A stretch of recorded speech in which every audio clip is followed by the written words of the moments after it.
Muy buenos días para todos, para todas, bienvenidos, bienvenidas a este nuevo episodio del Cohete a la Luna Radio, aquí en la Radio de las Madres, en la radio de EVE. Buen día, Horacio Berbisky. Buen día. Buen día, Soledad López. Buen día. Buen día, Pablo Bin. Buen día, Rolo Fernández. Los que estamos haciendo el programa esta mañana aquí en directo. Qué desorganizados que estamos, ¿no? Sí, realmente en la radio no se puede mostrar, pero es tan hermoso el diseño que hizo Alejandro Ross. Es un cuerpo humano, pero viendo los órganos que se desacomodan y se reacomodan formando una figura, que es lo que podría pasar si prospera el proyecto de Ana Mondino y de Milei de la compraventa de órganos. Del fantástico mercado de órganos. El fantástico mercado de órganos, sí. Bueno, ese es un tema de la nota, pero no el único, por cierto.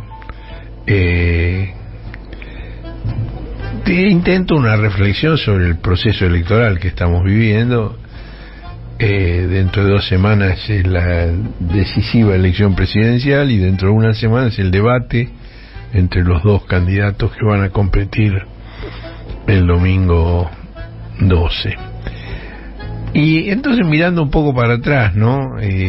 Hace yo que sé cuánto, 1 año, Rodríguez Larreta hablaba como el presidente inevitable de 2024. Ahora, en las primarias de agosto sacó el 11% de los votos. Y bueno, en el semestre previo a la primaria, la gran favorita era Patricia Bullrich, que incluso comenzó a repartir cargos en su gabinete ministerial. Dijo quién iba a ser el ministro de Economía. Y la noche del escrutinio todavía sonreía, era una sonrisa mecánica, ¿no? Porque todavía no había entendido todavía que el 16% de los votos que obtuvo, más la animosidad con que se había relacionado con Rodríguez Larreta, liquidaban sus aspiraciones. Pero estaba contenta porque le había ganado Rodríguez Larreta 16-11. No entendió que esto era definitivo, ¿no? Bueno, en las PASO el que ganó fue Javier Milei, y bueno, sacó pecho de una manera realmente temeraria y proclamó que iba a ganar la presidencia en la primera vuelta del 22 de octubre. Para eso debería haber sacado 45% de los votos o 40 y una diferencia de 10 puntos por lo menos con la segunda fórmula. Y cuando se escrutaron los votos de la elección general, ni llegaba al 30% de los votos, 29,9%. Es decir, como porcentaje incluso inferior al que había obtenido en las primarias. Bueno, en esa elección ya todos sabemos que el triunfador inesperado fue el ministro de Economía Sergio Tomás Massa, que obtuvo el 36,7% de los sufragios. Es decir, que apenas un 10% menos de lo necesario para consagrarse al mismo, 10% sobre el 36,7%, no sobre el total. Bueno, por cierto, hay recriminaciones cruzadas entre todos los que no lograron los objetivos, pero hay un cierto consenso en el sentido de que el fracaso de la coalición que todos daban por vencedora hasta poco antes fue consecuencia de la batalla incesante y despiadada entre Larreta y Patricia Bullrich. Y también, digamos, quedó instalado que esa odiosidad entre ellos no fue espontánea, sino que fue inducida por el expresidente Mauricio Macri, que él aspiraba a ser candidato. Incluso publicó un libro que se titulaba Segundo Tiempo, donde explicaba las cosas que había que hacer en un segundo mandato y que no pudo hacer en el primero, o que no supo hacer en el primero. Pero incluso el domingo pasado, ya después del resultado de la elección, todavía el tipo atribuía la derrota a que él no había sido candidato. Bueno, amagó ahí que había muchas causas o que podía haber varias causas, pero la única que fue eso, fue la fundamental para él era esa. Sí, se lo dijo al peluche de colores que conduce el show de entretenimiento político de la televisora del Grupo Clarín los domingos, que le hizo el beneficio de mirarlo impávido y no decir nada. Escucharlo porque es desopilante. ¿Por qué perdieron? Eso será para mucho, pero yo diría que hay de todas las teorías. Hasta porque no fui candidato, o porque dije tarde, alguno dice que dije tarde que no era candidato, otro dice porque dije muy temprano, entonces hubo una interna demasiado... No, yo digo que dijiste tarde. Por eso digo, te guiñé el ojo por eso. Porque decís tarde. Otro dice que no, que dije temprano, entonces la campaña fue demasiado tiempo y demasiado dura. Otros porque no bajé unilateralmente y dije hay un solo candidato. No tenía ni la autoridad, ni la vocación, ni mi naturaleza. Soy un hombre democrático y creía que con 5 candidatos en la cancha yo no podía decir es este. Y después porque no logré convencerlo a Horacio en tiempo y forma de que se bajase, porque ya muchos veíamos desde el radicalismo y desde el PRO que no estaba en la propuesta que él planteaba de esta cosa del 70, de la cosa amplia que incluía gente que han sido parte del problema, no era lo que la gente veía, y eso nos desdibujó y llevó a que Milei se quedase con la imagen de que era el verdadero cambio, cuando Patricia tenía una propuesta de cambio muy potente también, porque ella tiene una convicción de cambio muy profunda, ¿no? Y en eso fue donde coincidimos, ¿no? Entonces creo que todas esas cosas, pero creo que estamos todos muy encalientes. Todas las razones pasaban por él. Fantástico. Ahora, bueno, de todo modo, digamos que el peluche entreviste a Macri el domingo a la noche ya es una señal. Y realmente de cara al balotaje, Clarín ha abandonado hasta el último vestigio de periodismo en favor de una cobertura militante. Mirá, voy a leer un par de cosas textuales porque son realmente muy impresionantes. Por ejemplo, el columnista de Clarín, Eduardo van der Kooi, dice que nadie sabe si Massa tuvo que ver con el embarque y desembarque de Luis Barrionuevo del bando de Milei. Dice, encajaría, sin embargo, con su estilo turbio, el estilo turbio de Massa. Sí, claro. Otro columnista, Pablo Vaca, hijo de un dirigente político importante del peronismo de la década del 80, dice, increíblemente, ni la economía resultó determinante, dada la aparente inmunidad del ministro candidato a las consecuencias de la crisis. Esto va más allá de su receta habitual, de una mentirilla por aquí, un pase de manos por allá y una acusación a un tercero en el medio, todo condimentado con cara de piedra y tono calmo. Y sigue Pablo Vaca, las balas no lo rozan, y si lo rozan, no lo matan. La corrupción no lo afectó. A sus votantes, evidentemente, no les importaron ni el yate de Insaurralde, ni las tarjetas de chocolate Rigó, ni los nuevos juicios a Cristina. Tampoco lo dañó la inseguridad que parecía haber resurgido antes de las PASO, con el crimen de Morena, la nena de 11 años asesinada por motochorros cuando iba a la escuela en Lanús. Fue hace 2 meses y medio, pero ya nadie se acuerda de Morena. Realmente debe haber humedecido el escritorio en el que escribió esto por las lágrimas. Además es absolutamente falaz que nadie se acuerda de Morena. El pueblo de Lanús se acuerda perfectamente y lo sepultó de votos al intendente y ministro de Seguridad Kravitz. Y Grindetti, que era el intendente en ese momento y que era el candidato de Macri a la provincia de Buenos Aires, también perdió. Es decir, que no es cierto que nadie se acuerda de Morena, se acuerdan, pero tienen en claro quién es el responsable. Entonces, bueno, Massa está mostrando hasta ahora una prudencia que no tuvieron ni Rodríguez Larreta, ni Bullrich, ni Milei. Y es muy evidente que está tratando de no dar pasos en falso que lo sumen a la nómina de vencedores vencidos. Y vamos a hacer un repaso de algunos puntos de esta estrategia masista. En primer lugar, la actitud personal de Massa. Está más sobrio, más sereno de lo que se le conocía, sin pizca de triunfalismo. Después el jueves fue la Asamblea Legislativa en la cual se proclamaron los resultados de la general y se convocó al balotaje.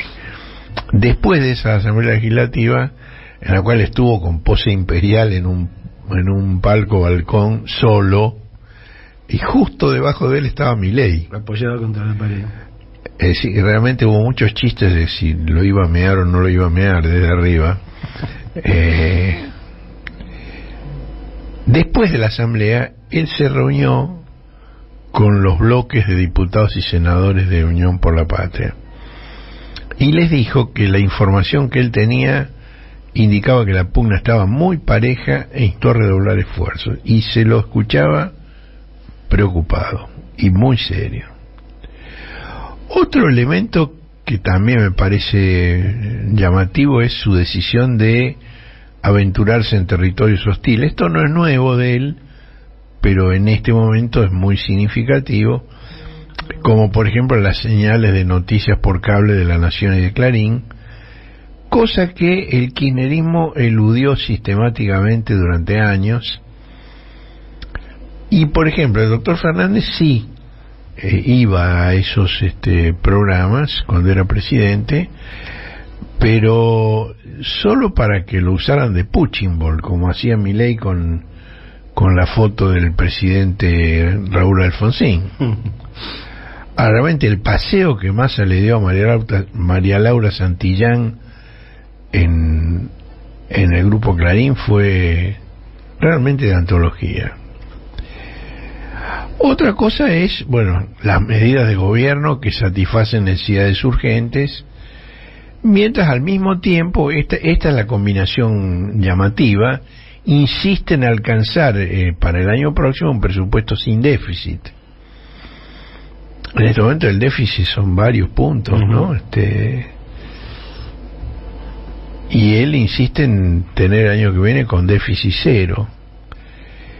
¿Y cómo piensa lograrlo? Bueno, la idea es aumentar la recaudación. Por un lado, digamos, racionalizar gastos, achicar gastos, pero por otro lado, aumentar ingresos recaudando entre sectores que de todos modos no lo votarían nunca a él. Por ejemplo, el 500.000 de propietarios de campos en Estados Unidos, Uruguay, Brasil y Paraguay, propietarios argentinos, ¿no?, que a la fecha están exentos de pagar por esos campos, no se los computa para el impuesto a los bienes personales, lo cual es una locura. Ahora, sobre todo porque, digamos, si se computa para el impuesto a la ganancia un pequeño departamento de clase media en un barrio de una gran ciudad, ¿no? Ahora, la mesa de enlace de las patronales agropecuarias reaccionó como si se tratara de un impuestazo a la producción local. Son menos de 500 personas que podrían incrementar la recaudación, no tengo el cálculo exacto, pero entre 1/4 y medio punto del producto. Otro tema, la decisión de Massa de centralizar en el Estado los planes sociales que durante el actual gobierno fueron delegados en organizaciones políticas como el Movimiento Evita. Massa anunció que el plan Potenciar Trabajo va a ser transferido, en caso de ser él elegido, de la órbita de Emilio Pérsico en el Ministerio de Desarrollo Social al Ministerio de Trabajo, como parte de un plan de reinserción en el mercado laboral, en el mercado formal de empleo. Bueno, a Pérsico no le quedó otra que declararse de acuerdo con una medida que no pudo evitar, lo cual muestra la autonomía que está manejando Massa. Otra es la intimación a las petroleras para que en pocas horas regularizaran el abastecimiento de combustible, lo cual muestra la decisión de no dejarse atropellar por el poder económico, más al estilo de lo que fue el gobierno de Néstor Kirchner que el del doctor Fernández. También está realizando un trabajo cuidadoso en la provincia donde su cosecha fue mínima, como Córdoba. Allí, bueno, Massa envió al ex ministro de Seguridad Juan José Álvarez, que, bueno, primero tuvo que sortear la interferencia de la ministra sin cartera de Rota Dolosa, que se coló, se metió. Ah, mira. Bueno, Álvarez se la bancó, bueno, esperó que se fuera de ahí, y empezó a trabajar allí, y consiguió una serie de pronunciamientos inesperados. Por ejemplo, la CGT, que acompañó a Álvarez en un acto eufórico en su edificio histórico de Córdoba, la vicepresidenta de la legislatura provincial, Nadia Fernández, que se pronunció directamente por el voto a Massa, las exposas de José Manuel de la Sota, las dos exposas, Olga Riutort y Adriana Nazario, la hija de la Sota, Natalia, y un lote de intendentes que va en aumento. Digo, por cierto, sin el menor triunfalismo, porque Córdoba es Córdoba. Es Córdoba. Pero, digamos, en el año 15, Macri, en Córdoba, ¿ustedes saben cuánto sacó Macri? Una locura. Bueno, estuvo a décimas del 80% de los votos en el balotaje del año 15. Y sin eso no hubiera sido presidente. Bueno, digamos, el objetivo de mínima que se plantean Massa y Álvarez ahora es que Milei no pase del 70%. Después, bueno, ha habido una militancia cara a cara de dirigentes muy conocidos. Por ejemplo, el ministro de Obras Públicas, Gabriel Catopodis. Es notable, Cato solo, vestido con un jean y una camperita, se subió al tren y escuchar lo que dijo y escuchar cuál fue la reacción de la gente, además. Miren, los que votaron a Massa, los abrazamos. Los que votaron a Milei no los queremos distraer, ya sabrán ellos por qué votaron a Milei. Ahora, los que no votaron a Milei y no votaron a Massa, que votaron en blanco, que no fueron a votar, que votaron a Schiaretti, a Bullrich, a todos ellos les pedimos que nos acompañen el 19. No queremos ni que sean fanáticos de Massa, ni afiliados, ni primeros militantes, ni que se hagan un tatuaje en el brazo con la cara de Massa. Lo único que necesitamos es el voto de confianza, porque está muy en riesgo, es muy serio lo que se elige el 19. Así que con mucha fuerza y con mucha confianza, hay que votar con esperanza. No con bronca, sino con esperanza, que la Argentina tiene mucho futuro. Que tengan un lindo día, un beso. Es decir, los pasajeros lo aplaudieron a Cato, es llamativo eso, ¿no? Ahora, digo, estas son las cosas que se ven. Ahora hay otras que ocurren a puertas cerradas y que también son muy importantes. Por ejemplo, el columnista de Clarín, Pablo de León, dijo que Massa habló con Cristina de lo que él llama el conflicto Axel Kicillof-Máximo Kirchner, que la vicepresidenta pide resolver antes de que asuma Kicillof su segundo mandato. Y según Vaca, la alternativa es si Kirchner seguirá al frente del Partido Justicialista Bonaerense o si deja ese rol político clave a cambio de volver a la presidencia del bloque de diputados nacionales de Unión por la Patria, o si se convertirá en ministro nacional. Según De León, Máximo podría ocupar el Ministerio de Trabajo o el de Desarrollo Social. Bueno, estas son hipótesis que maneja De León. Ahora, existen otras opciones más interesantes. en línea con una tradición institucional sobre la asignación de cargos luego de las elecciones, que es una tradición que pocas veces se ha incumplido. Habitualmente esa tradición siempre se cumple. Es decir, quienes ocupan determinadas posiciones en las listas de candidatos en determinadas provincias, luego acceden a determinadas posiciones institucionales. Y esa es una posibilidad que De León no menciona, pero que se está barajando. Ahora, bueno, del otro lado, es decir, el campo de Milei y de Macri, por ahora no está claro si la irrupción tan audaz de Macri va a robustecer la campaña de Milei o va a terminar de aplastarlo, como ya hizo con Rodríguez Larreta y con Bullrich. Pero, por lo pronto, lo que ha hecho es abrir frentes de conflicto en todas las fuerzas del bloque, con excepción de la coalición cívica libertadora, que solo escucha los soliloquios de Elisa Carrió. Y Elisa Carrió apeló al recurso del cansancio moral para advertir que no va a pasar por el cuarto oscuro. Bueno, Carrió se fue al radicalismo hace muchos años, pero más apego a las tradiciones del radicalismo no se consigue. Ustedes supongo que son muy jóvenes, tal vez no lo recuerdan.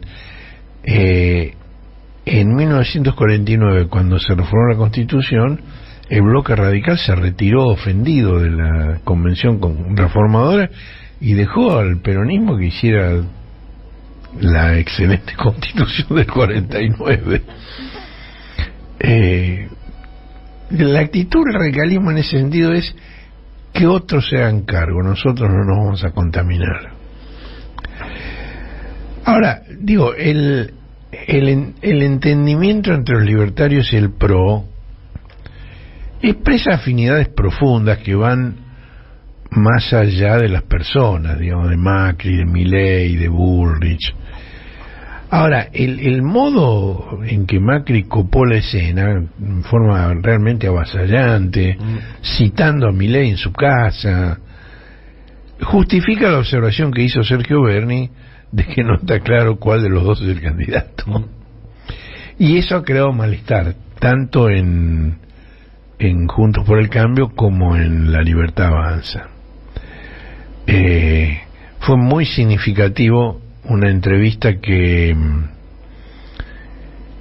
le hicieron a Milei en la señal de noticias por cable que responde a Macri, y allí uno de los guacamayos de Macri interrogó a Milei mientras en el fondo, en una pantalla, ponía el pliego de condiciones, decía las condiciones del acuerdo: mantener la educación pública, no eliminar la coparticipación, mantener la prohibición de venta de armas, mantener la prohibición de ventas de órganos, defensa a la diversidad LGBT.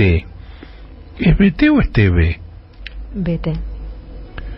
Está bien, entonces el guacamayo lo puso bien. Respeto a la libertad de expresión, no romper las relaciones con China, Rusia y Brasil.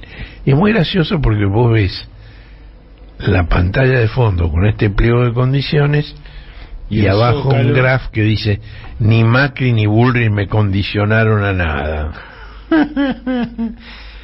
¿Cuál es al final? Bueno, esto forzó a Milei a desmentir cualquier imposición.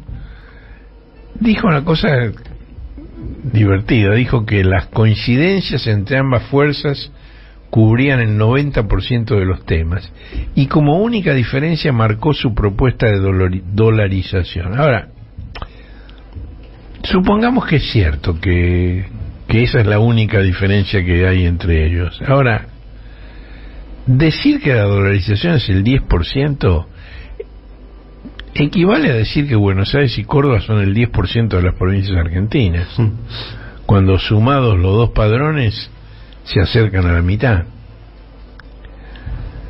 Bueno, además grabó un video muy llamativo donde él lee en un tono muy desganado las promesas de campaña que hizo después del encuentro con Macri.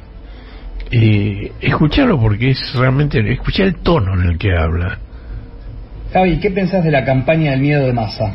Que es humo, como todo lo que hace Massa, porque conmigo sigue la educación pública, pero no con Baradel en el medio sacándole días de clase a tus hijos.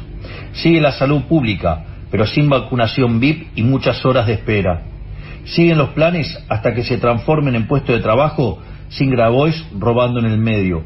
Se terminan los impuestos altos para que haya plata en tu bolsillo y no en el de Insaurralde. Se termina la inflación y el tren y el colectivo lo vas a poder pagar sin que nadie te ayude. Conmigo se termina la decadencia y volvemos a ser potencia. ¡Viva la libertad, carajo! Es impresionante. Está leyendo, es evidente que está leyendo. Ahora, esto lo dice después del acuerdo con Macri, pero me gustaría, ahí, Pablo, si tenés, cuál era la opinión de Milei sobre Macri antes de ser candidato. Es una entrevista que le hicieron en una radio del conurbano de la zona norte, pero escuchá lo que dice de Macri. El pensamiento de Macri y de sus miembros del equipo, básicamente, eso es lo que eran socialdemócratas, vendría a ser como el partido demócrata en Estados Unidos, pero en la versión de Bernie Sanders, un poquito más tontos, por decirlo de alguna manera. Con lo cual, digamos, era socialismo, o sea, lo que pasa es que no era socialismo, digamos, de la peor calaña. O sea, era un socialismo, digamos, un poquito más civilizado que lo que es el socialismo venezolano. Pero en el fondo terminaba siendo kirchnerismo de buenos modales. Si hay algo que es de lo más antiliberal, es, por ejemplo, el endeudamiento. ¿Por qué? Porque en realidad eso... ¿Por qué es inmoral? Porque usted, digamos, le está pasando la factura de su fiesta a sus nietos, a sus bisnietos, o sea, gente que no solo que no vota, sino que además quizás ni siquiera nació. Digo, a ver, el macrismo no pensó en bajar impuestos, ¿sí? De hecho, es más, cuando eligió a su ministro de Economía, al margen de poner a liderar toda la situación a Marcos Peña, que es socialista y que además es el discípulo directo de Jaime Durán Barba, que es marxista, sí, personajes que han tenido una gran influencia sobre el presidente Macri. Bueno, eligieron como ministro de Economía a Prat Gay, alguien que militaba junto a Tumini y Donda en Libres del Sur. Se nota que está el 90% de acuerdo con... Es un personaje fantástico, además dice cualquier el marxista disparate. De Durán Barba, ese me encantó. Sí, y Prat Gay en Libres del Sur. Digo, hay un hecho real, y es que Prat Gay fue candidato en una elección hace algunos años con Victoria Donda y con Ricardo Gilavedra, y Donda en ese momento militaba en Libres del Sur, pero no es que Prat Gay formó parte de Libres del Sur, sino que Libres del Sur se sumó a una candidatura con Gilavedra, que es otro marxista según Milei, ¿no? Otra cosa que hizo Milei, publicó una foto de una estación de servicio de Shell donde llena el tanque un motociclista que tiene un uniforme de YPF. Él publicó eso. No está claro para qué lo publicó, qué quería decir, no, ni siquiera está claro qué quería decir, pero lo que sí ocurrió, que fue muy significativo, que el tipo de la foto, el que atiende la estación de servicio Shell, es el arquitecto Mauro Ibarra Molas, que pidió la palabra en Instagram para corregir la información de Milei. Pues Milei, digamos, puso esa foto como comentario al desabastecimiento de combustible, ¿no? Es decir, lo que quería decir es que no hay combustible en YPF y que los trabajadores de YPF tienen que ir a cargar a Shell, supongo.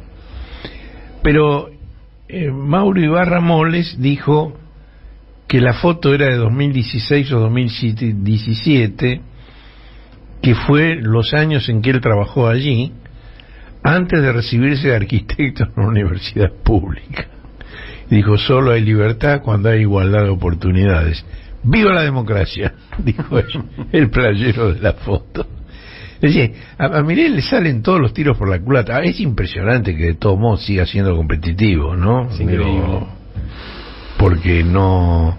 Es difícil imaginar mayor sucesión de traspiés, ¿no? Bueno, el impacto de la derrota y el acercamiento con Macri también produjo un reordenamiento de la vocería libertaria para impedir que espontáneos como Venegas Lynch hijo o Lilia Alemán avanzaran con propuestas estrambóticas como la suspensión de relaciones con el Vaticano o la renuncia a la paternidad por presunción de forro pinchado, que sería, digamos, la figura jurídica. De todos modos siguió, digamos, trastabillando. Macri lo elogió. Escuchen el elogio de Macri a Milei.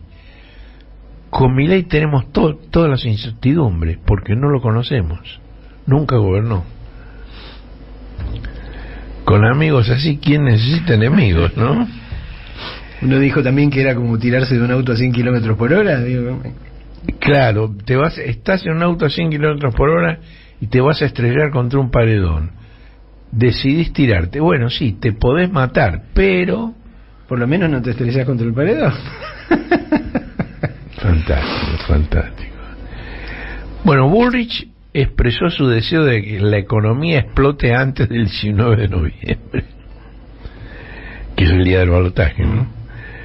Después hizo una aclaración tan confusa como el resto de su campaña, que no, que dijo, que quiso decir, que no sé qué. Bueno, Diana Mondino, ahí vamos a los desorganizados, reiteró que la creación de un mercado de órganos le parecía algo fantástico.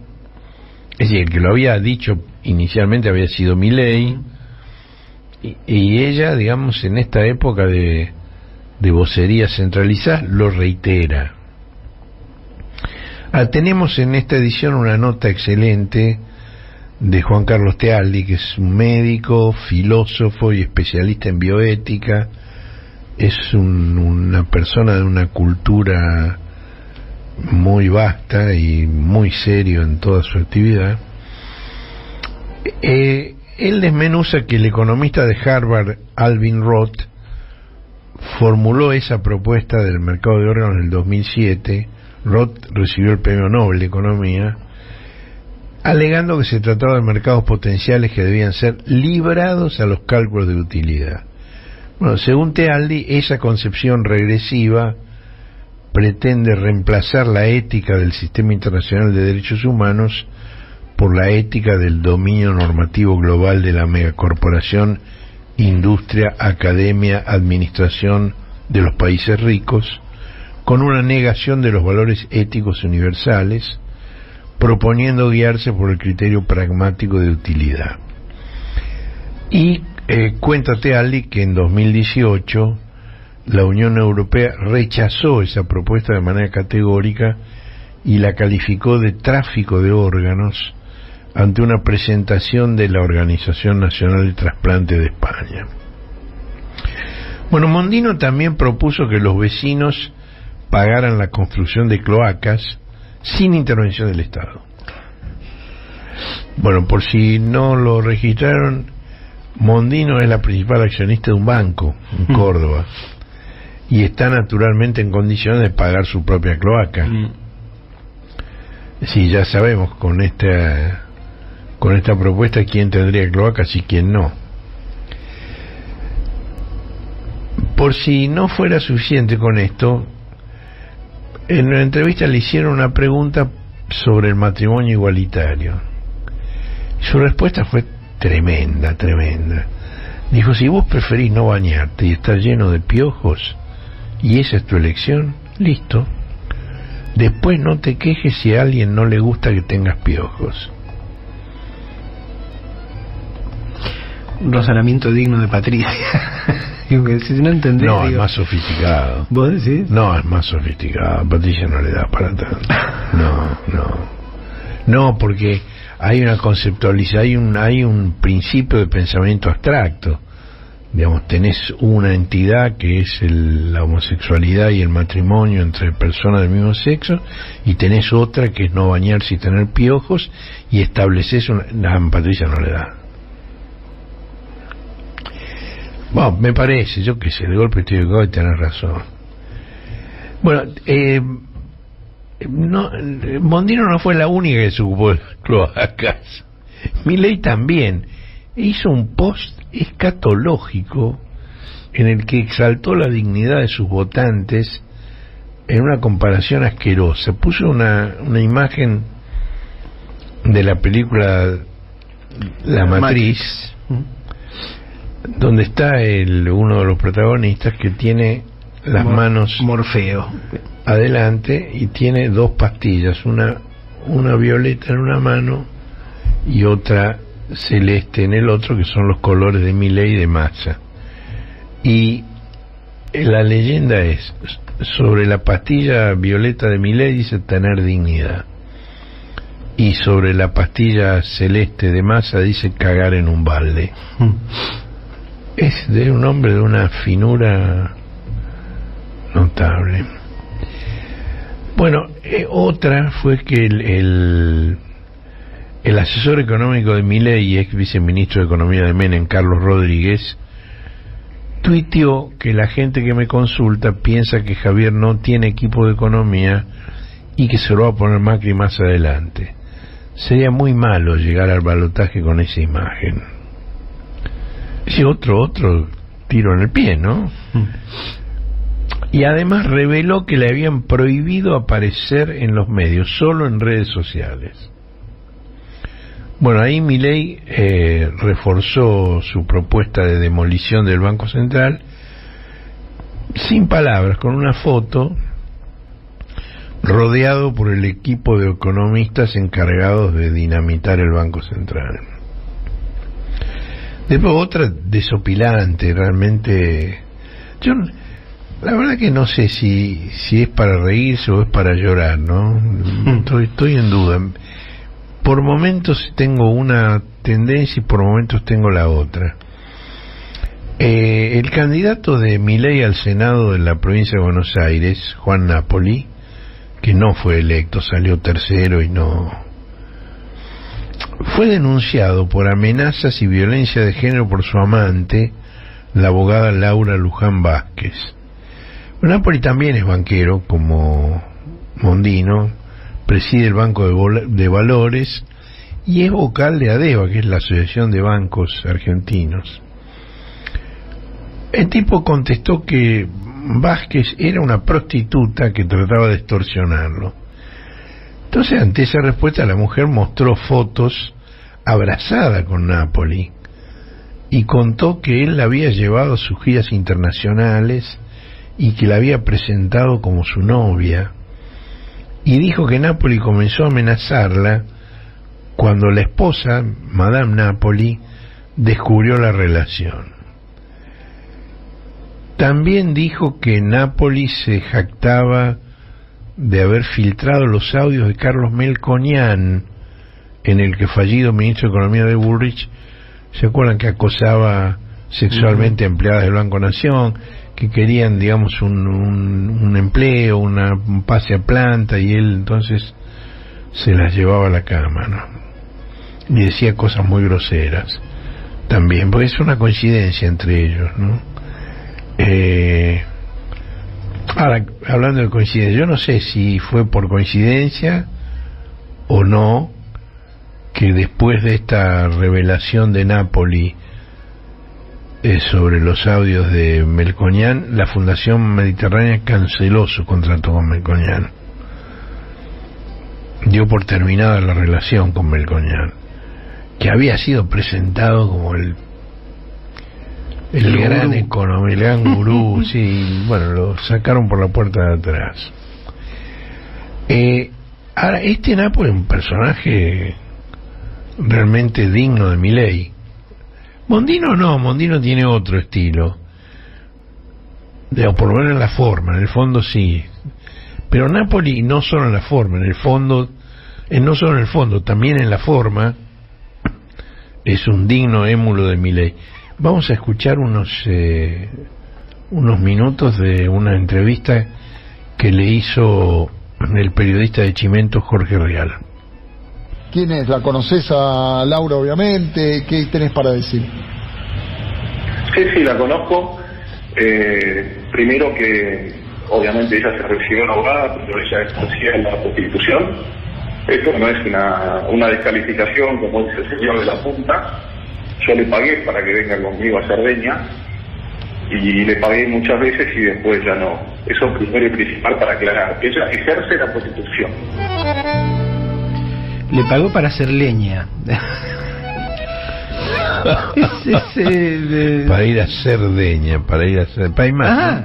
A Cerdeña. Yo entendí. No. Pensé que era una especie de a uno de los lugares que la llevó fue a Cerdeña, también la llevó a Nueva York. Pero hay más. Un poco para hablar. No, estoy hablando de su compromiso político, que si usted milita en un partido político en plena campaña electoral y se la pasa de vacaciones... Es un tema de Milei, no es un tema tuyo. No, un tema suyo porque usted viaja a Cerdeña, a Miami, a Las Vegas. ¿Qué te importa? Bueno, me importa porque me parece que usted, si era un candidato a senador y está en campaña electoral, debería tener el compromiso de estar en la Argentina, trabajando por el proyecto político, no de vacaciones. Le votaron 2.330.000 personas. Sí, no le alcanzó para llegar. ¿Y qué problema hay? No, está bien, pero entiende mi planteo. Mi planteo era moral, era ético, no es que... Juan, ¿te puedo decir algo? Igual esa no es la discusión, Juan. Está denunciado por violencia. Juan, estás levantando el tono. Estás confirmando con este tono lo que estaba diciendo ella. Tu violencia. Sos violento con una mujer, Juan. Pensá un poco, Juan. Te estás poniendo violento. ¿Me escuchás? No te escucho, si querés hablar vos, habla vos.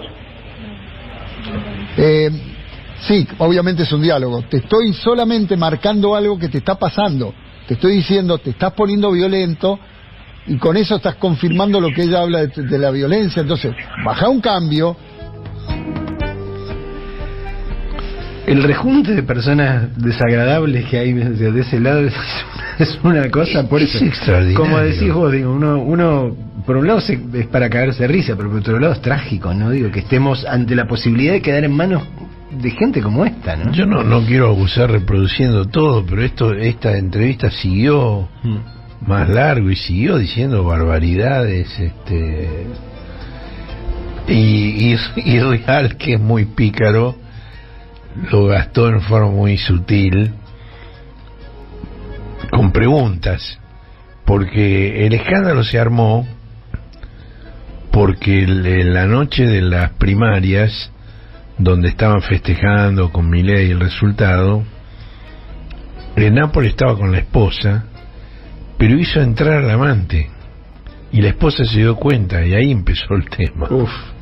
Y Real le decía: pero vos la hiciste entrar. ¿Y por qué la hiciste entrar? Bueno, 74 veces me pidió que quería estar ahí. Un hombre de sí fácil. Bueno, dejemos la chacota. A diferencia de lo que hizo la oposición con la escapada de Martín Insaurralde por el Mediterráneo, en el bando patriota nadie comentó estas desventuras de Napoli. Nadie. ¿Por qué? Porque el peronismo no busca el voto con las miserias humanas, con conciencia de que están equitativamente repartidas en todos los sectores, salvo las virginales Graciela Ocaña y Elisa Carrió, por cierto, ¿no? Otro personaje es Alfredo Olmedo. Éramos pocos y reapareció Olmedo, el de la campera amarilla, que fue electo legislador del Parlasur por la Libertad Avanza.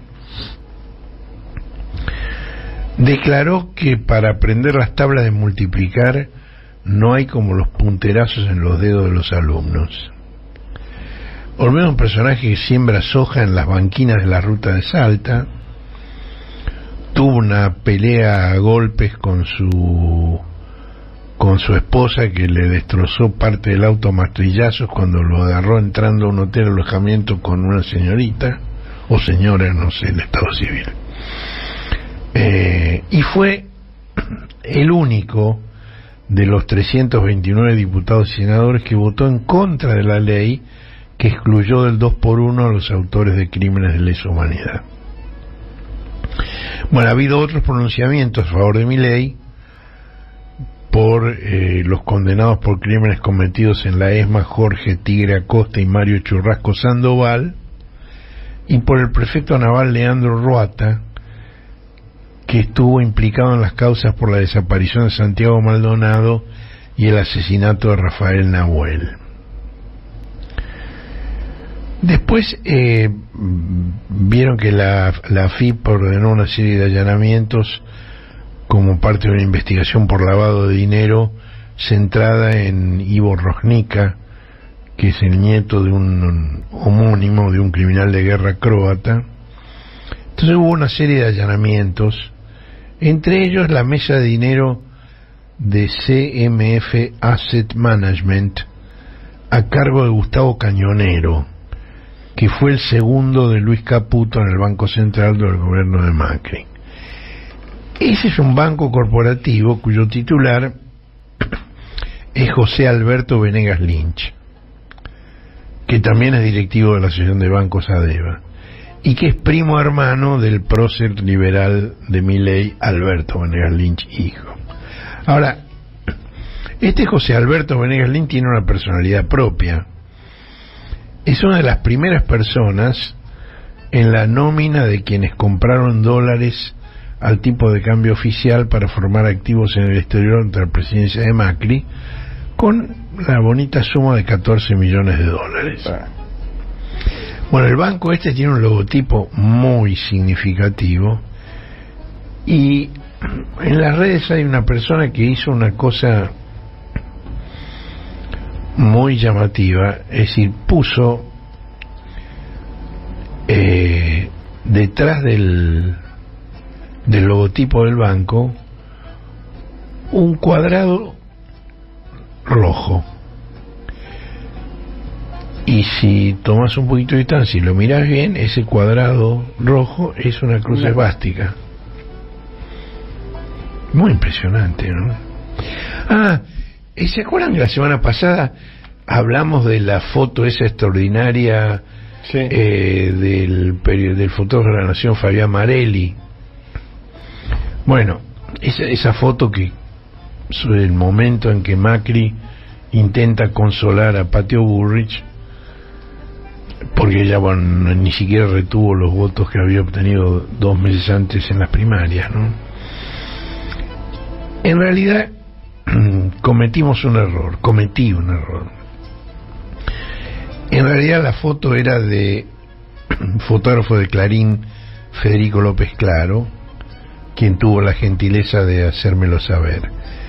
Lo que pasa es que los dos gatillaron al unísono desde posiciones muy próximas, y hoy publicamos en la página las dos fotos, que son casi idénticas, pero digamos se ven las diferencias, porque en la foto de López Claro, que es la que publicamos la semana pasada atribuyéndosela a Marelli, sobre la derecha de la imagen asoma el diputado Fernando Iglesias, que no está en la foto de Marelli, y en la de Marelli a la izquierda se alcanza a ver a Hernán Lacunza y José Luis Espert, que no están en la de López Claro. Ahora, me parece que esta aclaración es imprescindible, sobre todo porque estamos hablando de una cosa excelente. Puro aplauso para los dos. Las dos son como cuadros del Renacimiento, estudios y gestos y de actitudes de consternación y dolor. Y si hubiera que otorgar un premio, yo lo daría exequo, compartido a los dos. Ahora, en las dos se advierte la centralidad de Macri, que domina la escena. Y esto fue 2 días antes de la cita de Macri convocando en su casa para ordenar a Bullrich y a Milei. Esto, bueno, provocó un enorme fastidio en la conducción radical, que entre paréntesis la conducción radical son Gerardo Morales y Martín Lustó, que son 2 de los derrotados en las elecciones generales. Lustó era candidato a jefe de gobierno de Buenos Aires y Morales a vicepresidente. Pero también provocó mucha molestia en la decena de gobernadores cambiantes que, bueno, hicieron valer su responsabilidad administrativa.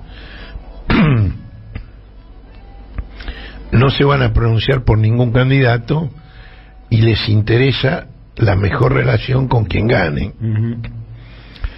¿Esto qué quiere decir? Otra tradición radical. Votar a ganador. Ahora, una cosa notable es que ni siquiera el electo alcalde porteño, Jorge Macri, se pronunció a favor del voto a Milei. Jorge Macri no tiene mayoría propia en la legislatura.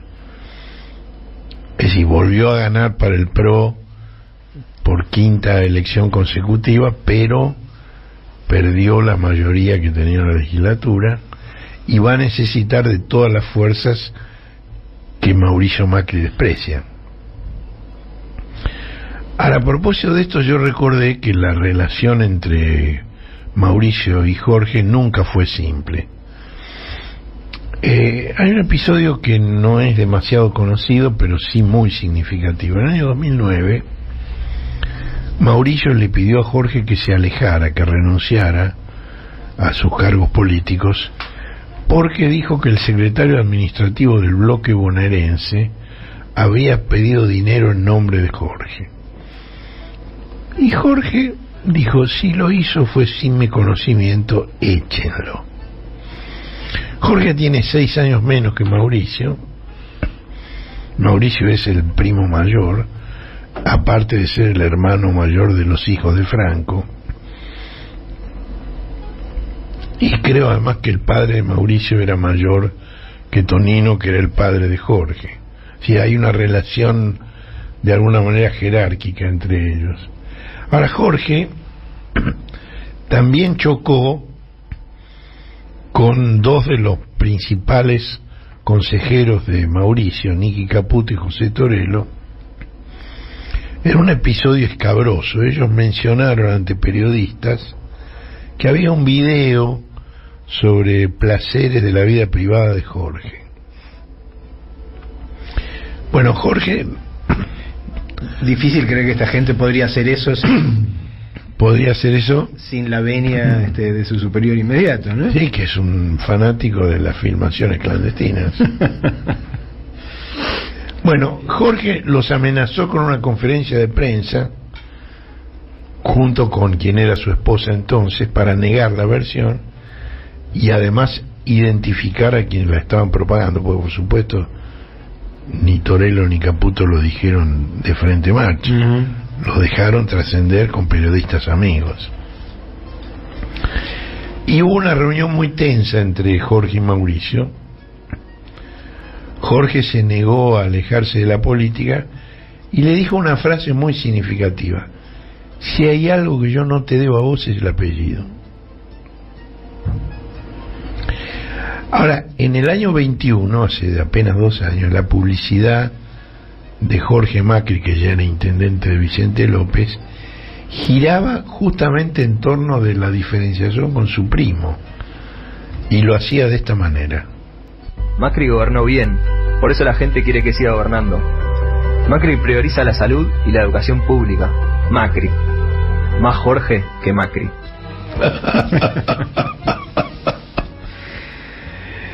Bueno, lo que me pregunto es cómo van a incidir en esta relación los negocios cuando Jorge asume en la ciudad, si Mauricio es para entonces apenas una sombra.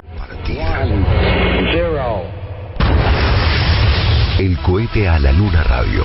Un desplazamiento estelar con Horacio Verditsky, Marcelo Figueras y la participación de Josefina Bolis y Guillermo Hernández.